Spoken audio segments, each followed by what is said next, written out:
आज हम एक ऐसी समस्या को आपके सामने प्रस्तुत कर रहे हैं जो कोर्ट में पेश होने वाले हर व्यक्ति के सामने आती है, चाहे वह आरोपी हो, आरोपी के एडवोकेट हो या कोई भी अन्य व्यक्ति हो जो आरोपी के हित में कार्य करता है। आपने देखा होगा कि कंप्लेनेंट यानी कि प्रोसिक्यूट्रिक्स जो भी बात अपनी शिकायत में कहती है उस बात को लगभग बढ़ा चढ़ाकर वह स्टेटमेंट अंडर सेक्शन 164 में मजिस्ट्रेट साहब के सामने कहती है, उसमें बहुत कुछ इंप्रूवमेंट कर देती है।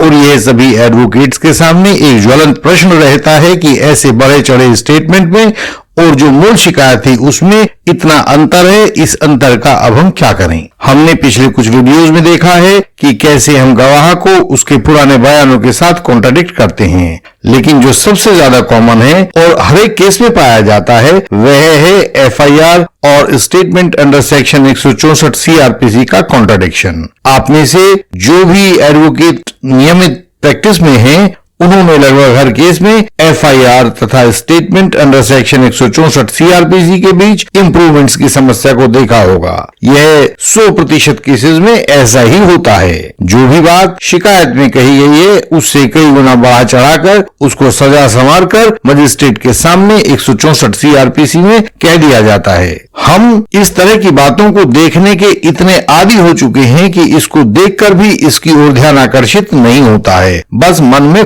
कर रह जाते हैं। अपने सवाल को कभी हम बिल्कुल स्पष्टता के साथ मुखर रूप में किसी के साथ डिस्कस नहीं करते हैं। तो आज का सवाल है कि ओरिजिनल कंप्लेंट तथा स्टेटमेंट अंडर सेक्शन 164 सीआरपीसी के बीच यदि अंतर हो तो उसका क्या कानूनी मतलब है, उससे आरोपी को क्या लाभ हो सकता है और उन्हें कैसे कॉन्ट्राडिक्ट करवाया जा सकता है।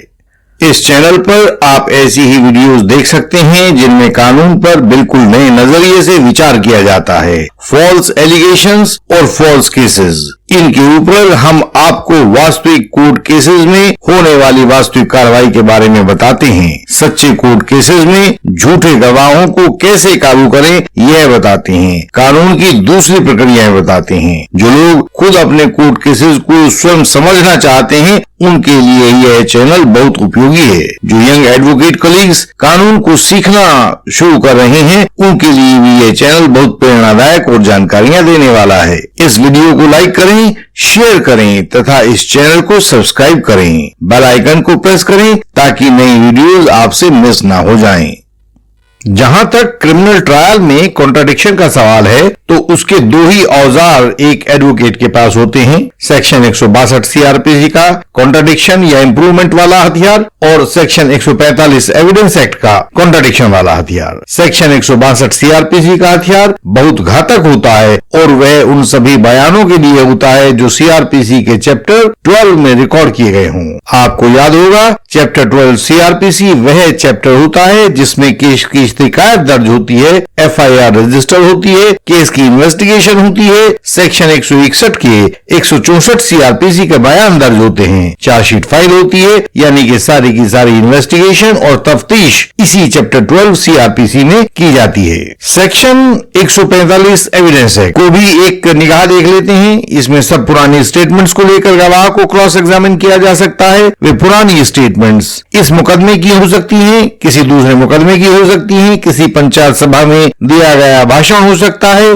कहीं किसी दूर पास की पुलिस को दिया गया बयान हो सकता है। ऐसा कुछ भी हो सकता है जो आपने बोला हो और वह रिकॉर्ड हो गया हो तो वह सेक्शन 145 इंडियन एविडेंस एक्ट की रेंज में आ जाएगा।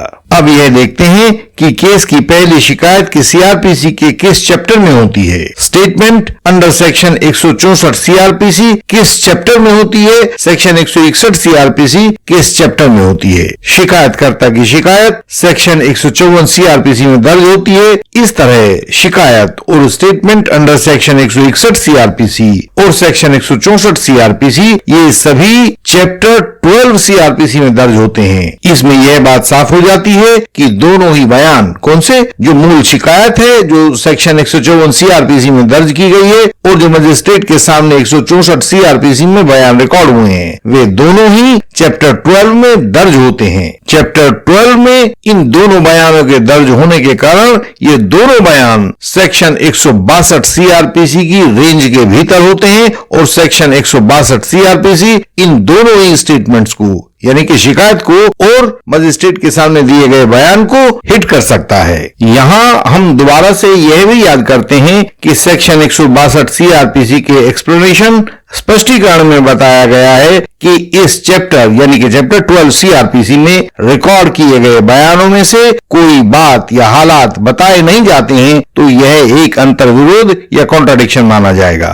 नहीं बताई गई बात या हालात को अंतर्विरोध माना जाए, कॉन्ट्राडिक्शन माना जाए या नहीं माना जाए, यह एक तथ्यात्मक सवाल होगा जो एविडेंस के आधार पर निर्धारित किया जाएगा। तो यहाँ यह बात बिल्कुल स्पष्ट हो जाती है कि सेक्शन 162 सीआरपीसी द्वारा हिट किए जाने के लिए सेक्शन 154 सीआरपीसी में दर्ज शिकायत, सेक्शन 161 सीआरपीसी में आयोग के द्वारा लिए गए बयान तथा मजिस्ट्रेट के सामने सेक्शन 164 सीआरपीसी में दिए गए बयान सब एक जैसे होते हैं। इन पर सेक्शन 162 सीआरपीसी का चाबुक बिल्कुल समान रूप से पड़ता है। फिर भी स्थिति को स्पष्ट करने के लिए हम फिर से सवाल पूछते हैं ताकि बात आपको क्लियर हो जाए। सवाल है, क्या सेक्शन 162 सीआरपीसी के द्वारा number 1 complaint under section 154 CrPC, number 2 statement under section 161 CrPC तथा number 3 statement under section 164 CrPC तीनों को एक समान रूप से हिट किया जा सकता है? और हमारा उत्तर है हाँ, ये तीनों अर्थात complaint under section 154 CrPC, statement under section 161 CrPC तथा स्टेटमेंट अंडर 164 सीआरपीसी ये तीनों 162 सीआरपीसी के लिए एक समान हैं। वह तीनों में छोड़े गए ओमिशंस को कॉन्ट्राडिक्शन बना देगा। चाहे इन तीनों में से आप किसी एक में महत्वपूर्ण बात को बताना छोड़ दें यानी कि ओमिशन कर दें या तीनों में ओमिशन कर दें या तीनों में से दो में ओमिशन कर दें, सेक्शन 162 सीआरपीसी हर एक ओमिशन को समान रूप से हिट करेगा। होता यह है कि रोजाना ही झूठे गवाह को नए नए कल्पित सच याद आने लगते हैं, उसका तसव्वुर जाग जाता है और वह नई नई कथाएं आईओ को सुनाने लगता है। वह उन कथाओं को मजिस्ट्रेट को भी सुनाने लगता है, कोर्ट में उपन्यास बांचने लगता है और ये सब सेक्शन 162 सीआरपीसी से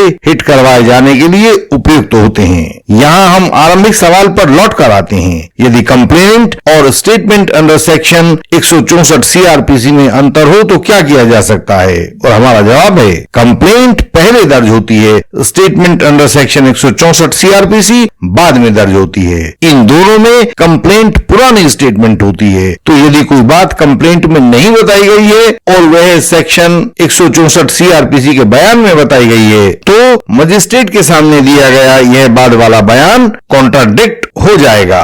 किससे? उस पहली स्टेटमेंट से जो शिकायत के रूप में दर्ज करवाई गई थी। सेक्शन 162 सीआरपीसी इसकी इजाजत देता है। तो सवाल है कि इसका क्या लाभ होगा? हर एक झूठी प्रोसिक्यूट्रिक्स को स्टेटमेंट अंडर सेक्शन 164 सीआरपीसी से पहले पुलिस और उसके घर वाले खूब पढ़ा लिखा कर लाते हैं। आपने नोट किया होगा कि मजिस्ट्रेट के सामने उसके बयान कंप्लेंट को मुकाबले में कई गुना बढ़ जाते हैं। तो आप इनमें से हर बात को जो बढ़ाकर बताई गई है वह कंप्लेंट में किया गया ओमिशन बन जाएगी और आप पूरी स्टेटमेंट अंडर सेक्शन 164 सीआरपीसी को उधेड़ कर रख देंगे। जिस स्टेटमेंट अंडर सेक्शन 164 सीआरपीसी के बल पर प्रोसिक्यूशन इतराता फिरता था उसे आप 1 मिनट में आईना दिखा देंगे और धूल चटा देंगे। लेकिन आप फिर कहेंगे कि मूल सवाल तो रह ही गया है, हम ऐसा कॉन्ट्राडिक्शन कैसे दिखा पाएंगे? हमारा जवाब है हम है ना, हम आपको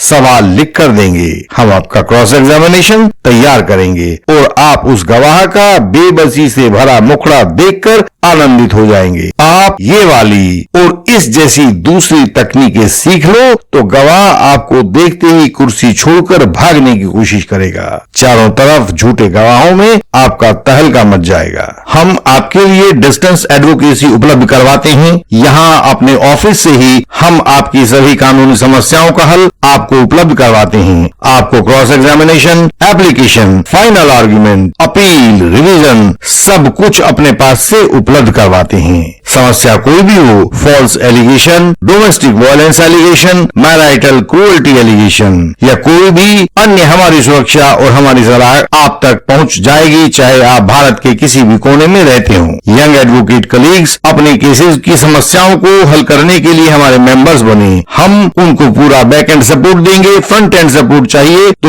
वह भी उनको मिलेगा। जो नए एडवोकेट्स मेहनत व परिश्रम कर सकते हैं, हम उनको भी कोर्ट में अपीयर होने के चांस उपलब्ध करवाते हैं। यदि ये चाहें तो अपना रेज्यूमे हमें भेजकर हमसे बात कर सकते हैं। हमारी वेबसाइट है indianlegalsystem.org।